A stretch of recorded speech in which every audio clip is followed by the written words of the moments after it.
E à medida, quando chegaram nas últimas árvores, que acabou a floresta, que a civilização também começou a cair, né? A entrar em decadência. Não tem nada a ver uma coisa com a outra. Você destruiu aqui, não tem consequência? Não pode ficar. Tem que tomar muito cuidado com isso, porque isso são ações locais e não são ações planetárias. Mas no local funciona. Mesmo assim, a alteração é muito pequenininha. Né? A cidade de São Paulo faz o seu microclima, por exemplo. Né? Assim não. E aí o clima global é outra coisa. Mas o discurso desse pessoal é que a cidade altera o clima do planeta. Portanto, a cidade tem que se adaptar à mudança do clima, que ela mesma fez. Mas espera aí, raciocínio circular, né? Agora, como é que quer dizer que não está, a água não está, o gelo não está derretendo lá? Não, o gelo derrete e congela de novo. Né? Tem os seus ciclos, né? Isso já é muito conhecido desde o final da Segunda Guerra Mundial. Primeiro que o próprio cenário de guerra era o cenário polar, né? A gente está acostumado a sempre ver o mundo no planisfério, acha que os Estados Unidos está de um lado de cá, a Rússia está do outro lado, eles vão se matar por mísseis por cima do Atlântico, né? Não, eles vão se matar em cima do polo, né? Claro. Na verdade, eles estão pertinhos um do outro, né? Então, o conhecimento do gelo, já na época militar, já é muito difundido. Então, o próprio Ano Geofísico Internacional, 1957 até 58, estendido até 59, a primeira missão dos americanos foi atravessar o polo e, inclusive, colocar um submarino nuclear no polo. Embaixo da Isso, exatamente. Foi o submarino Nautilus, que conseguiu, em 57, atravessar o polo todo. E o submarino Skate, ele conseguiu furar o gelo, quer dizer, eles já sabiam exatamente aonde estão as polinhas, que são as aberturas do gelo do Ártico, para poder colocar a arma de guerra lá. Então o clima e militarismo está sempre andando junto, né? Tudo está andando junto com o militarismo. Como é que é o negócio do nível do mar? Não está subindo ano? Não, o nível do mar continua no mesmo lugar. Tem essa história também. As calotas estão derretendo. Não. Primeiro que se fosse derreter alguma coisa, teria que ser a Antártida. Então, aí sim você teria uma elevação do nível considerável. Mas para derreter a Antártida, cara, para nós, você tem que ter uma temperatura na Terra, assim, uns 20 ou 30 graus muito mais elevado. Sei, mas a medição do nível do mar está subindo? Não, ele tem pequenas variações. Por exemplo, só o El Niño, que é um fenômeno completamente natural, varia o mar meio metro.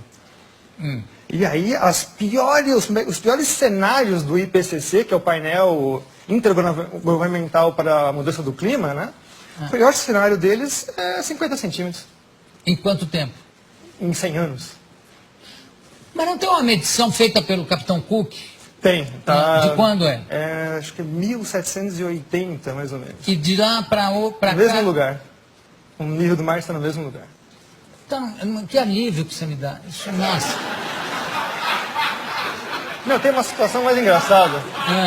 Que eu fui fechar minha conta num banco que se diz sustentável, essas coisas, eu odeio essa história, né? Não, mas o senhor faz o quê? Eu sou professor de climatologia. O mundo vai acabar?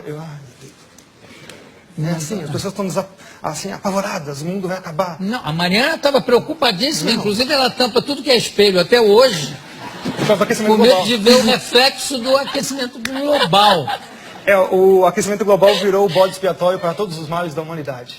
Bom, falando em aquecimento, e a famosa, não é a calota polar, como é o efeito estufa? Esse é o pior de todos, né? Essa é uma física impossível.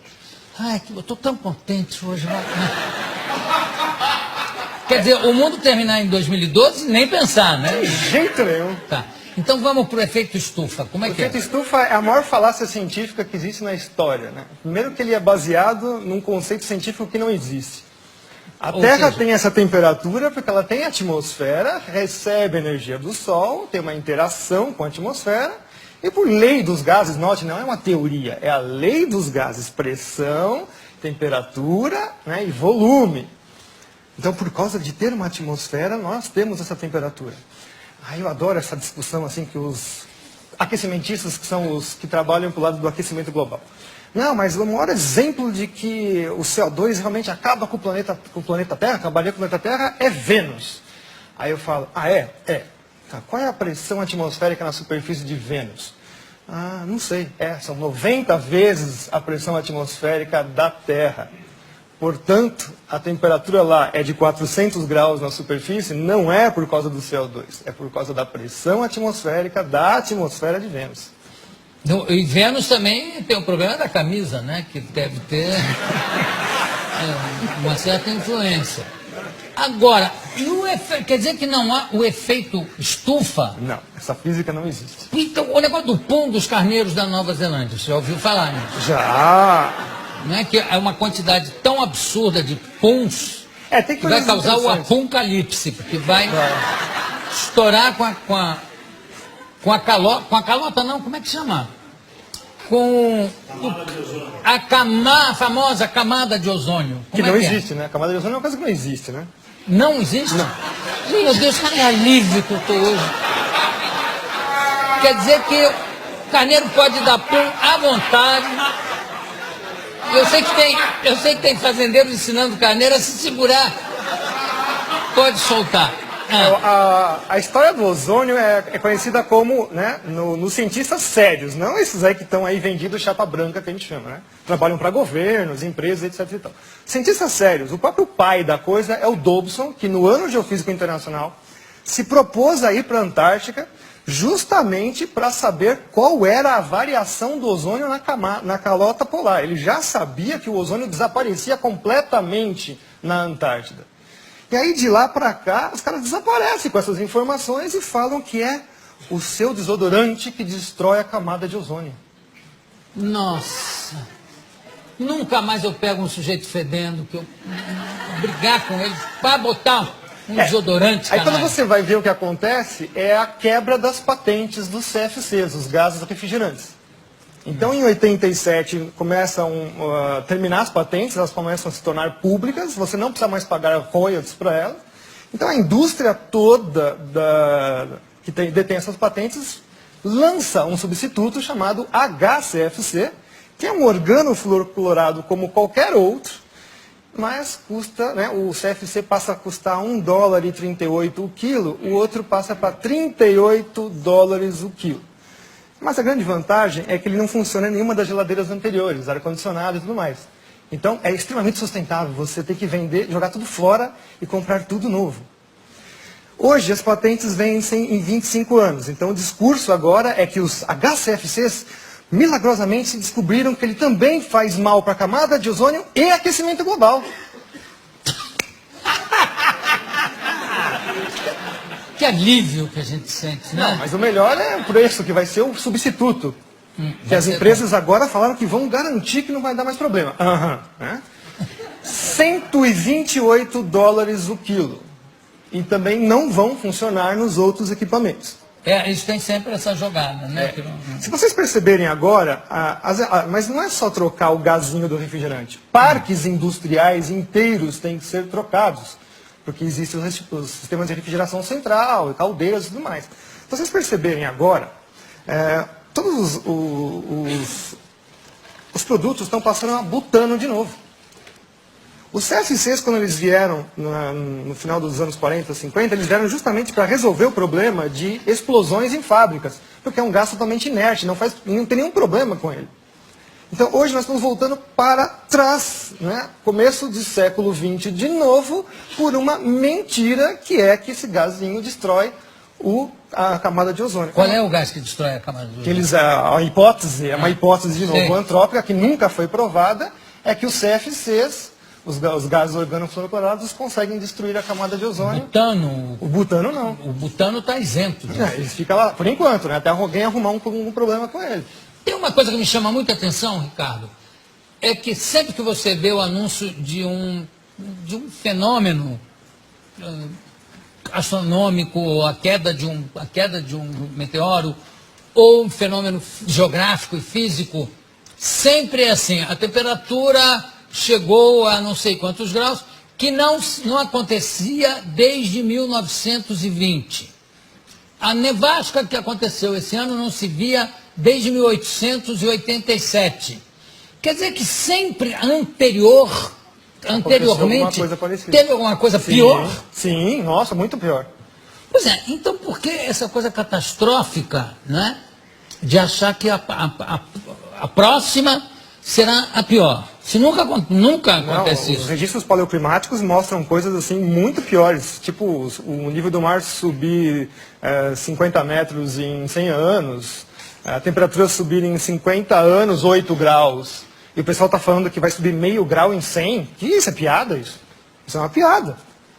Olha, tem gente já querendo fazer pergunta ali na plateia, não é? Pode fazer, faça. Você disse que esse negócio do aquecimento global não tem nada a ver e tal. E, assim, o meu pai, muitas pessoas mais velhas que eu conheço, dizem que São Paulo na década de 60, 70, era tipo, conhecido como a terra da garoa, que era muito frio. E hoje agora, você pega a época do verão, tá um baita calor, um calor insuportável. O que você pode explicar sobre isso? Isso daí é o efeito do clima no local, né? Então isso não é um efeito global. O caso da garoa, por exemplo, nós tivemos um trabalho científico feito agora em 2009, 2010, mostrando que nos últimos 3 anos ela voltou com a mesma intensidade dos anos 30, 40. Então, na verdade, também a garoa é um fenômeno cíclico. O que carece hoje em dia muito é a observação. Nós temos pouca observação realmente dos fenômenos climáticos dentro da cidade. A gente até fala que é o clima citadino, na verdade, né? Em geral, nós temos também pouca observação. A partir dos anos 90, fechou-se estações meteorológicas no mundo inteiro. O próprio presidente Collor de Mello fechou diversas estações meteorológicas aqui no Brasil também. Então a gente carece bastante de informação meteorológica em loco. Os satélites medem, mas sempre tem assim um problema de método, enfim, não é uma coisa tão fácil. A influência do desmatamento no clima global. Não existe. Não, infelizmente. Não existe? Não. E no clima local? Mais ou menos. Uma coisa que as pessoas também não sabem. Quer dizer, a Amazônia, então, não é o pulmão Não, do tem que tomar mundo? cuidado. Não, nunca foi. Nunca foi. Nunca foi. Essa teoria já foi derrubada nos anos 80. Já. Não São é os nem a oceanos. pleura, nada? Não, são os oceanos. E não tem influência, o desmatamento não tem influência no clima? Tem que tomar cuidado com isso, porque quando eu falo isso, significa que eu estou autorizando a destruir a floresta. Não, de forma... Mas a gente tem que tomar cuidado, porque o aporte do ambientalismo é esse contra as pessoas que falam, negam a hipótese do aquecimento global. Né? Então, você mistura tudo dentro de um saco de gatos. Você fala, tá vendo? Esse cara está autorizando a gente destruir a floresta. Não, a Amazônia está lá, não é para ser destruída. Aliás, eu acho que nem é possível destruir a Amazônia, Não é porque grande parte dela está plantada embaixo, quer dizer, é embaixo d'água, você para chegar na raiz, seria, né? São 6 mil quilômetros desse novo aquífero que descobriram embaixo da Amazônia. Ganha do aquífero Guarani. Recentemente descoberto. Eu não faço ideia do que seja 6 mil quilômetros. Deve ser importantíssimo. Porque 6 mil quilômetros... Haja aquífero, mano. E o negócio da floresta, como é que é a floresta da chuva? Como é que é? Na verdade, assim, a gente tem que entender que quem manda no planeta são os oceanos. Aí, por acaso, existem continentes. São 3/4 da superfície do planeta com água. Então, a maior parte da troca de massa e energia com a atmosfera é feita com os oceanos. Então, de vez em quando, eles ficam com pena, coitadinho dos continentes, né? Aquela coisinha de nada, joga um pouquinho de água para eles. E se jogar um pouquinho de água para eles, já faz todos os desastres que a gente imagina. Bom, a principal entrada de água para os continentes vem na parte tropical, que são os ventos alísios. Todo mundo já ouviu falar, estudou na escola um monte de vezes isso daí. O próprio Kippen, que é uma das primeiras pessoas que estudou climatologia lá no século XVIII, XIX, né, começando esses estudos, ele falou assim, mas como é que eu vou estudar o clima, que a atmosfera é uma coisa que é invisível, altamente dinâmica e não dá para fazer nada? Bom, ele conseguiu verificar que a vegetação respondia ao clima. Então ele viu assim, olha, gozado, né? Nessa parte toda do planeta, salvo algumas exceções regionais, você tem florestas extremamente virtuosas, imensas, E é justamente onde chove bastante, onde você tem as principais células de trovoadas, né? Os relâmpagos fixam nitrogênio na chuva e, portanto, jogam isso na superfície. Então tem toda uma simbiose aí entre os fenômenos da atmosfera. Então as florestas, o nome técnico da floresta em inglês, por exemplo, eles chamam rainforest, né? Então, florestas de chuva. A floresta está lá porque chove, não chove porque tem floresta, vocês entenderam? Então, quer dizer que se você cortasse, vamos supor que você, né, vamos fazer assim um cenário hipotético, já que eles adoram fazer cenários, vamos fazer também. Vamos supor que você tira toda a Amazônia de lá, tira tudo lá. 20 anos depois, está tudo de novo nascendo. Tudo de novo nascendo. Mas leva 20 anos. 20 anos. Que não é nada na história do planeta.